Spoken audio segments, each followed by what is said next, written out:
नमस्कार संस्कार टीवी ओडिया खबर को आपन को स्वागत करुछि मु तपन आसंतु नजर पकेबा आजिर गुरुत्वपूर्ण खबर उपरे।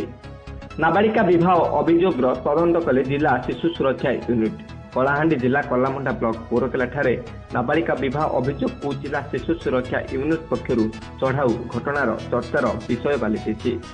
खबर मते मंगलवार पोरकेला गाँव शिवानी साहू को विवाह बोधतिला जटियाकाली ग्राम में तेबे उक्त झीटी नाबालिका 18 वर्ष कम होता नहीं पूर्व अभियोग को भित्ति कर जिला शिशु सुरक्षा यूनिट पक्षर विवाह स्थान को चढ़ाऊ करते झीर परिवार पक्षर जन्म प्रमाण जांच अधिकारी देखाई शिवानी 7/7/1999 मसीह जन्म होता दर्शाई।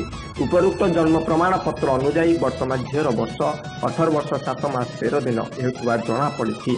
बयस प्रमाण पत्र मिलवा पर तदंतकारी दल फेरी जाइथिले। तदंतकारी टीम रामपुर थाना अधिकारी जितेंद्र नाथ मल्लिक, जिला शिशु सुरक्षा यूनिट तरफ सुधांशु महापात्र, जयश्री पाणी, अंशुमान बाबू, कलामुंडा सीडीपीओ पार्वती साहू, सुपरवाइजर गीता साहू, उर्मिला साहू, ऋषिटा फांडे अधिकारी अशोक बिहारी प्रमुख उपस्थित थिले। कलाहांडी कलामुंडा नवीन किशोर साहू को रिपोर्ट, संस्कार टीवी ओडिया।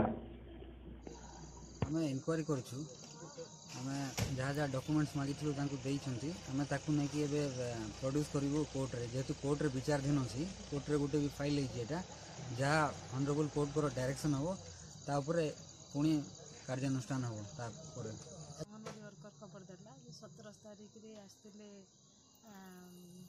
सीडब्ल्यूसी रो एमटी गुटे चाइल्ड मैरिज होछि।